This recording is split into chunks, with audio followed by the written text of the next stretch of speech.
Assalamualaikum warahmatullahi wabarakatuh. Di sini kami kelompok 3 akan mempresentasikan terkait materi-materi yang telah ditugaskan untuk kami memenuhi tugas akhir semester. Di sini kami mempresentasikan materi ini melalui video karena terjadi kendala saat perekaman di Google Meet, dikarenakan sinyal yang tidak mendukung. Assalamualaikum warahmatullahi wabarakatuh. Saya Justisia Rizky Puspitasari, NIM 116 dari kelompok 3. Saya akan menjelaskan tentang dampak perkembangan teknologi komunikasi. Yang pertama adalah dampak positif dari teknologi, yaitu mempermudah dan mempersingkat proses pertukaran informasi, meningkatkan efisiensi dan efektivitas pekerjaan, kemudian memungkinkan pembelajaran online sepenuhnya, dan dapat berkomunikasi dengan orang lain walaupun tidak berada di tempat yang sama. Selanjutnya adalah ada dampak negatif dari teknologi, yaitu membuat candu terhadap gadget yang dimiliki dan aplikasi-aplikasi di dalamnya. Berkurangnya sosialisasi antar manusia karena terlalu fokusnya pada gadget yang ada. Dan yang ketiga, meningkatkan jumlah pengangguran karena semakin banyak perusahaan yang menggunakan teknologi seperti robot. Selanjutnya adalah dampak secara aplikatif. Yang pertama pada bidang sosial. Dampak secara aplikatif pada bidang sosial yang bersifat positif yaitu kemajuan teknologi komunikasi yang cepat dapat memudahkan komunikasi antar manusia dari suatu tempat ke tempat yang lain. Kemudian dari secara aplikatif pada bidang sosial yang bersifat negatif yaitu dengan makin pesatnya komunikasi membuat komunikasi menjadi berubah, yang awalnya face to face menjadi tidak. Hal ini dapat menyebabkan komunikasi menjadi hampa. Selanjutnya, seorang yang terus-menerus bergaul dengan komputer akan cenderung menjadi seorang yang individual.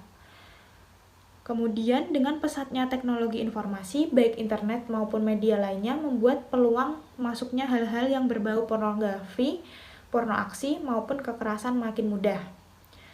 Selanjutnya, maraknya cybercrime yang terus membayangi seperti carding, ulah cracker, manipulasi data, dan berbagai cybercrime yang lainnya. Yang terakhir, interaksi yang berlebihan pada anak dengan komputer mengakibatkan anak menjadi tidak cerdas secara sosial.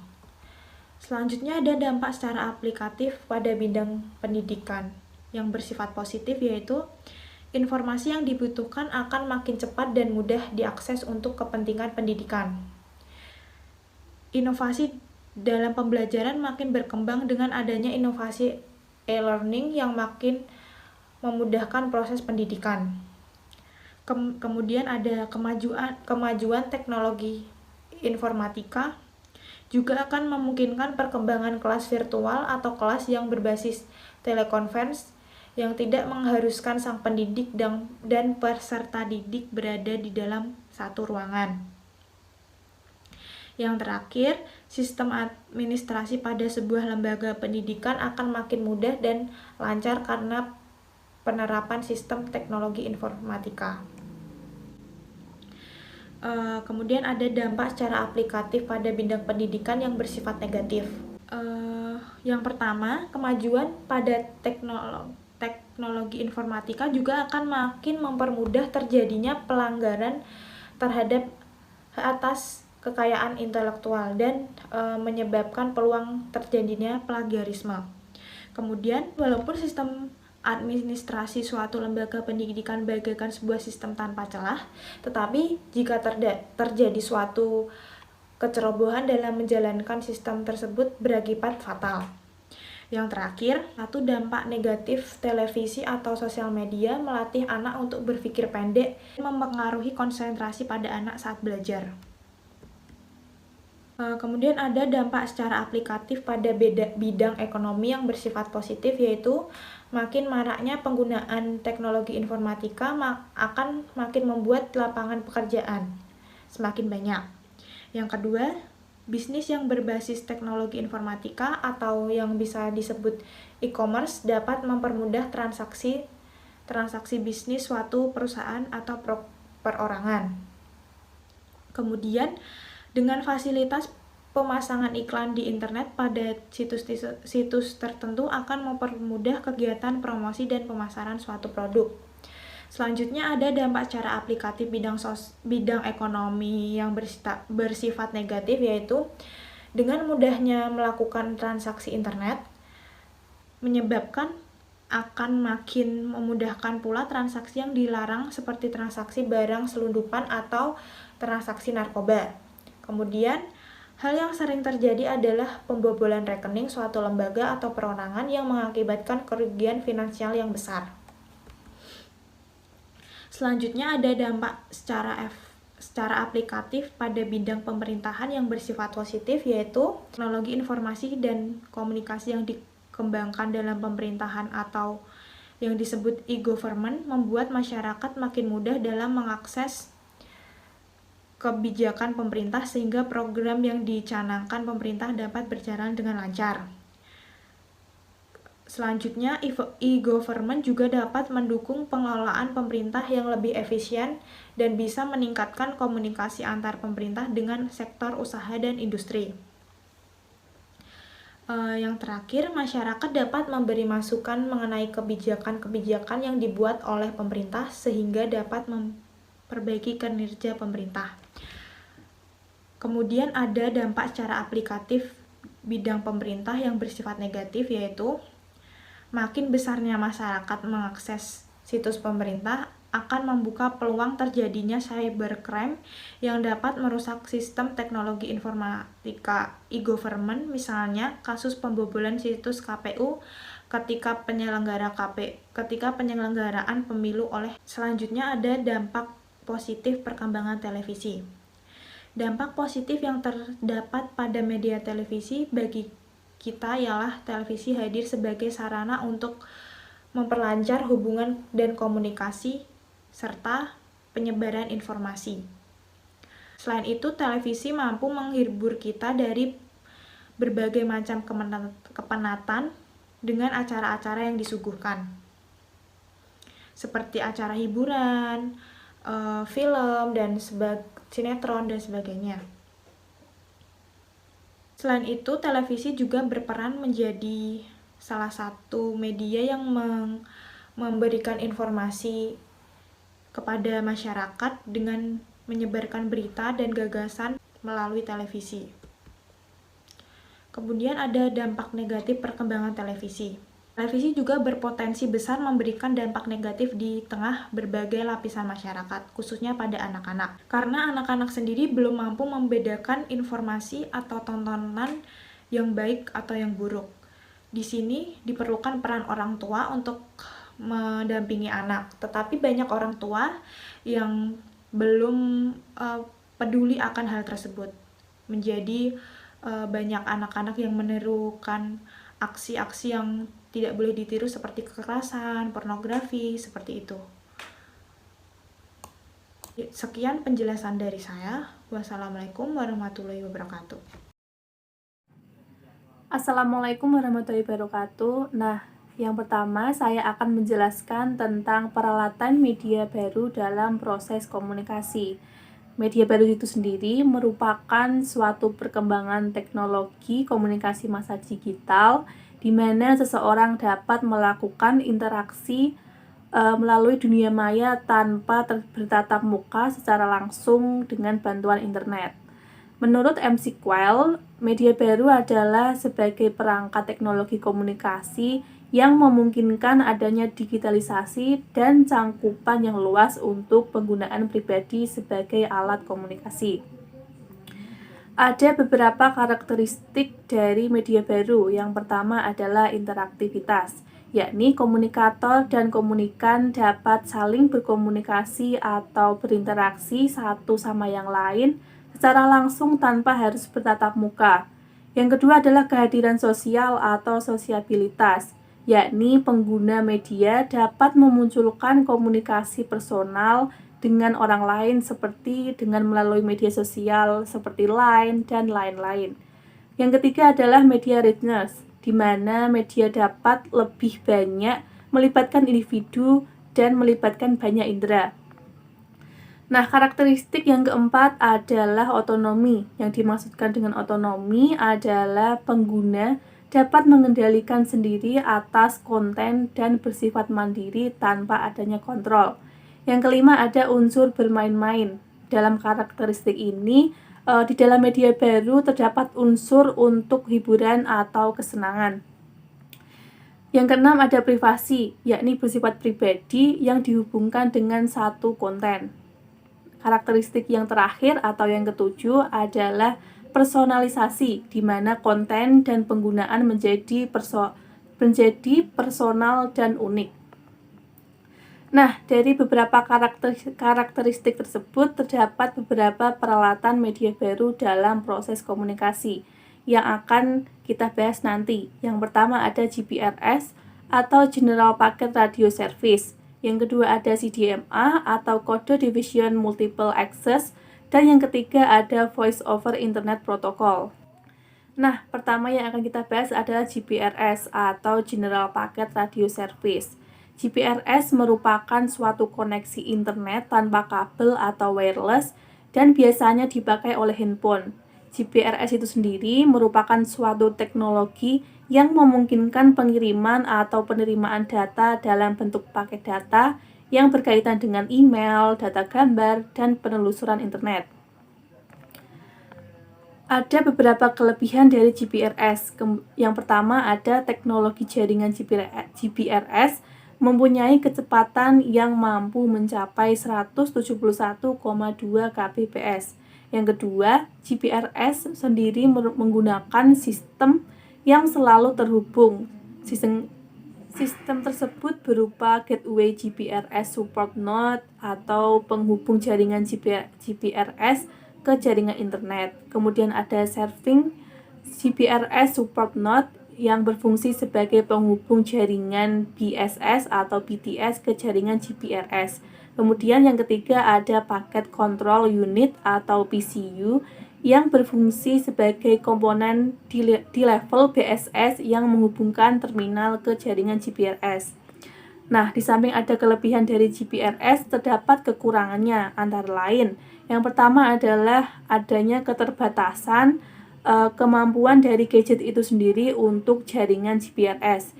Yang kedua, pada kenyataannya, ternyata kecepatan GPRS itu tidak sesuai dengan yang sering dibicarakan. Rata-rata kecepatan yang didapat di bawah 170 kbps.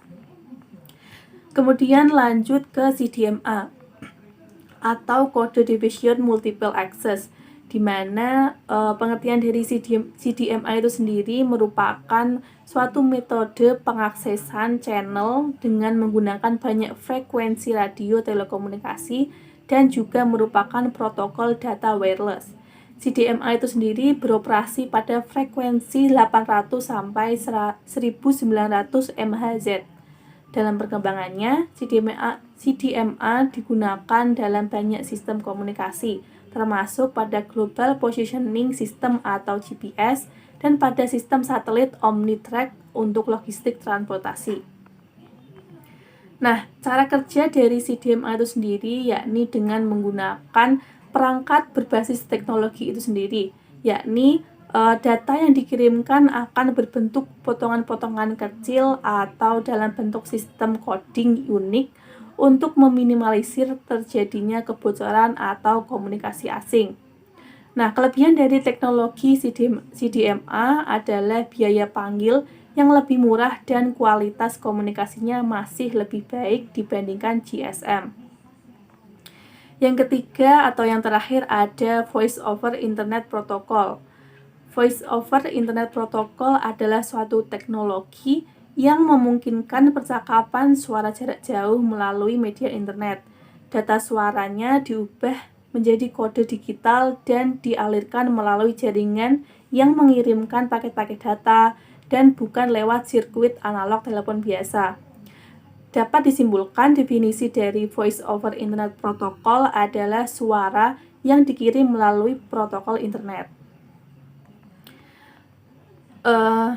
Seperti yang telah dijelaskan, cara kerja dari Voice over Internet Protocol yaitu dengan mengubah suara analog menjadi paket data digital.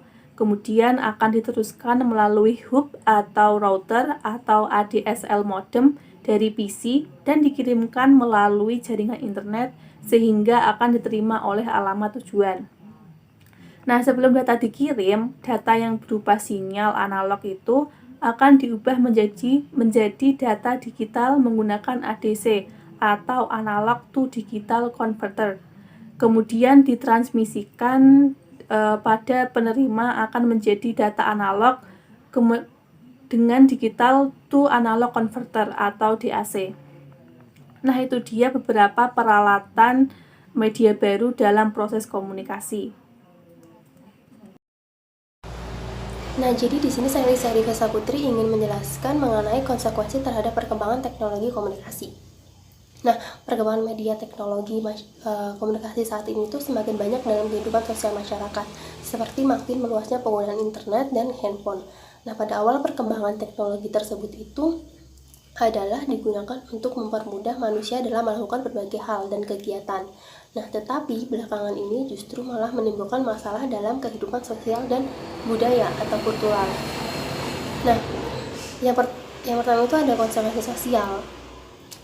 Nah, munculnya media sosial dan alat-alat komunikasi serba efektif dan efisien ini merupakan salah satu faktor yang mengakibatkan lahirnya manusia individual yang egois. Orang cenderung melakukan hal-hal yang lebih pragmatis untuk berinteraksi sosial. Melakukan kontak sosial secara langsung diasumsikan sebagai sesuatu yang ribet, tidak memberikan keuntungan, membuang waktu, bahkan ada yang mengatakan bahwa itu adalah sesuatu yang ketinggalan zaman. Nah, selain karena kemajuan teknologi yang menyajikan berbagai wahana untuk mempercepat komunikasi antar individu, salah satu faktor yang menyebabkan berkurangnya masyarakat sosial itu adalah adanya emosi tidak percaya kepada lingkungannya sendiri. Bahkan dalam lingkup terdekat seperti keluarga, tetangga, lingkungan kerja. Karena itu tuh dikarenakan banyaknya terjadi tindak kriminalitas yang umumnya itu terjadi justru karena orang-orang di sekitar lingkungan diri kita sendiri. Nah, jadi sehingga orang itu cenderung memilih untuk melakukan segala sesuatunya itu sendiri dan melalui alat komunikasi untuk berinteraksi tanpa harus bertemu secara tatap muka. Kemudian konsekuensi sosial itu ada konsekuensi positif dan juga ada konsekuensi negatif. Konsekuensi positifnya itu yang pertama dapat menciptakan konsekuensi positifnya yang pertama itu dapat menciptakan pengalaman belajar yang bermakna. Yang kedua, memfasilitasi interaksi antar individu. Yang ketiga, memperkaya pengalaman belajar nilai-nilai sosial budaya. Dan yang keempat itu mampu mengubah suasana belajar nilai-nilai sosial budaya itu menjadi lebih aktif. Kemudian ada yang kelima itu meningkatkan efisiensi produktivitas. Jadi kita lebih efisien dalam melakukan kegiatan. Terus yang keenam itu mempermudah pengiriman dan penerimaan informasi melalui handphone, internet, dan teknologi lainnya. Kemudian ada konsekuensi negatif. Yang pertama itu hilangnya kesempatan komunikasi interpersonal. Jadi orang-orang lebih memilih untuk melakukannya berkomunikasi menggunakan handphone, telepon, internet. Kemudian yang kedua itu mempertajam kesenjangan. Jadi ada kesenjangan antara satu individu dengan individu lain karena adanya teknologi ini. Kemudian yang ketiga itu penggunaan media komunikasi dapat mengancam privasi. Jadi data-data kita itu sebenarnya bisa saja bocor karena teknologi ini. Kemudian yang keempat itu seringkali terjadi pemborosan. Yang kelima ketergantungan terhadap sistem dan kerentanan sistem. Kemudian yang kelima itu penyalahgunaan komputer. Selanjutnya ada konsekuensi kultural atau budaya. Nah, budaya saat ini tuh sudah mulai kendor dan bahkan sudah mulai hilang dalam kehidupan masyarakat. Hilangnya budaya tersebut tuh bukan karena apa-apa, melainkan karena manusia yang menyalahgunakan teknologi sehingga membuat budaya seakan hilang dari kehidupan masyarakat. Nah, konsekuensi kultural ini tuh juga ada dua, yang pertama positif dan juga negatif. Nah, konsekuensi positifnya itu yang pertama membuat budaya dari suatu bangsa itu dilihat oleh seluruh dunia. Jadi dengan adanya teknologi, budaya kita itu bisa dilihat oleh berbagai negara yang ada di dunia ini. Yang kedua itu mengundang devisa bagi negara. Kemudian ada pula konsekuensi negatifnya. Yang pertama adalah melemahkan rasa gotong royong dan saling tolong menolong. Kita jadi lebih mager, jadi kayak disuruh bantu-bantu jadi males karena adanya teknologi gitu. Kemudian yang kedua, ya manusia menjadi malas tadi. Dan kemudian yang ketiga, berkurangnya sosialisasi. Jadi kita kan jadi karena adanya teknologi kita jadi malas bersosialisasi kan, karena kita bisa chat lewat HP gitu, jadi kayak males gitu. Kemudian yang keempat, interaksi terhadap komputer. Kemudian yang kelima, penyalahgunaan media teknologi. Nah, jadi itu adalah penjelasan mengenai konsekuensi terhadap perkembangan teknologi komunikasi. Mungkin itu saja dari saya. Sekian, terima kasih. Wassalamualaikum warahmatullahi wabarakatuh.